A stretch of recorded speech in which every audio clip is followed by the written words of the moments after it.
Tacko Falls is the kind of guy that everyone loves to see in the NBA. He's been getting standing ovations when he checks into preseason games just because seeing him play makes people's days. It's easy to understand why people love him so much. His size makes a court of NBA players look like elementary school children. He dunks without jumping, and he's so bad at actual basketball things, it's actually a little bit likable. It's obvious that Falls isn't ready for the NBA. Size only gets you so far, and his skills are really underdeveloped. However, the Celtics just converted his contract to a two-way contract. This means that they intend to keep his rights and let him develop in the G League with the main red clause. So we know that he isn't ready yet, and we know that he's being given time to develop. This begs the question, how good can Tacko Falls become? By keeping him around, what could the Celtics be getting at best? It's easy to look at him and think, oh, tall guy, he can be good at defense. To be fair, it's a pretty good argument. Even now when Falls checks into a game, he changes the way the other team plays. As one would guess, his shot blocking is fantastic. In his 4-year college career at Central Florida, he averaged 2.4 blocks per game. His highlights aren't bad either. I think you got to use him when he's in. There's a cross screen, and why not? There you go. Oh, to the rim. And look at the size of him compared to Fall. Nice. Fall, another dunk. Tacko dunks it down, and he's got a double-double tonight. Actually, he's called on Dawkins, dumping it down low. Zion on the blocks, challenged.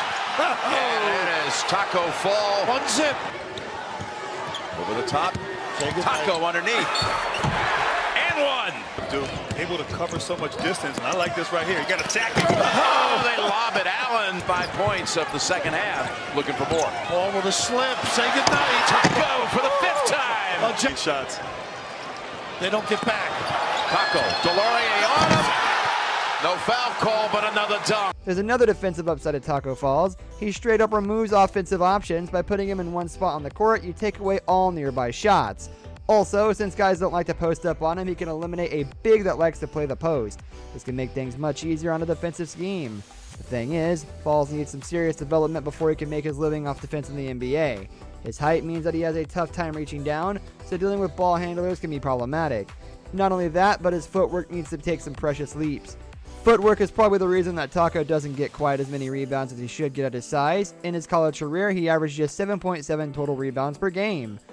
Another important thing to note about Falls' defense is that he picks up fouls like crazy. He's so big and awkward and just a little bit uncoordinated, so it sends quite a few people to the line.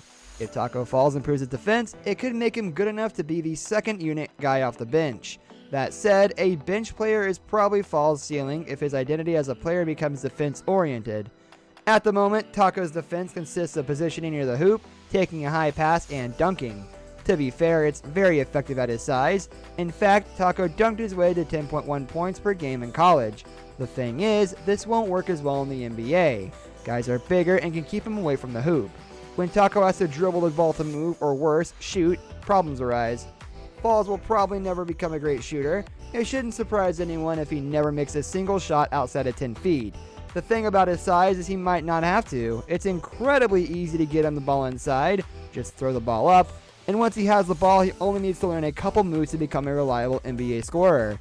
Tacko needs to be able to score outside of the dunking range because shooting at his size is so difficult. A 5'7" bank shot is reasonable to ask of him. This would expand the area on the floor where he can threaten to score by quite a bit. If Fall can reliably score inside of 10 feet, which is a long shot, he would easily be playable off the bench. Of course, this kind of ability for him is a long way away.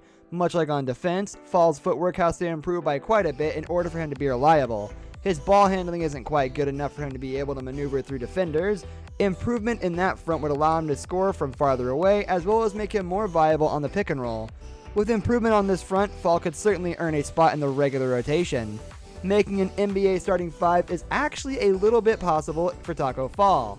It shouldn't be expected, but it is possible.